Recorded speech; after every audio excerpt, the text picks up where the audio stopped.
Senin sore, Satlantas Polres Bogor menggelar razia patuh lodaya di jalur alternatif Sentul, Kecamatan Babakan Madang, Kabupaten Bogor. Satu persatu pengendara yang melintas jalan ini yang kedapatan melanggar diberhentikan oleh petugas. Selain memeriksa kelengkapan surat-surat kendaraan motor dan SIM, sebagian besar pelanggar yang terjaring tidak menggunakan helm. Dalam razia tersebut, petugas juga mendapati 2 pelajar membawa minuman keras ciu yang disimpan di bagasi motornya.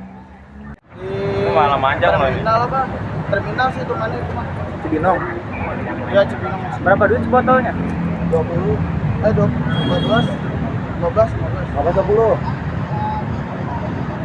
Ya jelas satu. 20 kayaknya itu Pak. Nanti kali 2. Patungan apa duit sendiri belinya? Ini Pak. Bang ngolekin adik kelas. Agak lah. Lagi ke depan. Udah minum atau belum? Baru mau minum. Udah mabuk tapi Enggak Pak. belum. Udah bau mulutnya bau. Buat tawuran ya? Agak Pak, agak tawuran sih Pak.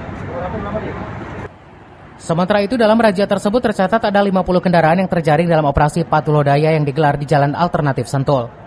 Adapun para pelanggar yang terjaring diberikan sanksi berupa penilangan. Rencananya operasi seperti ini akan terus digelar petugas selama 2 minggu ke depan, di mana tempat pelaksanaannya dilakukan secara random di 40 kecamatan yang ada di Kabupaten Bogor. Saat ini sudah ditindak sekitar 50 kendaraan R2 yang tidak menggunakan helm, baik helm pengendara maupun penumpang. Kedua, tidak menggunakan plat nomor. Yang ketiga, kecepatan tinggi dan sasarannya sesuai sasaran yang telah ditetapkan. Mayoritas apa sih Pak pelanggaran yang dilakukan? Mayoritas saat ini masih banyaknya tidak menggunakan helm. Dari Babakan Madang, Kabupaten Bogor, Edi Junaidi melaporkan.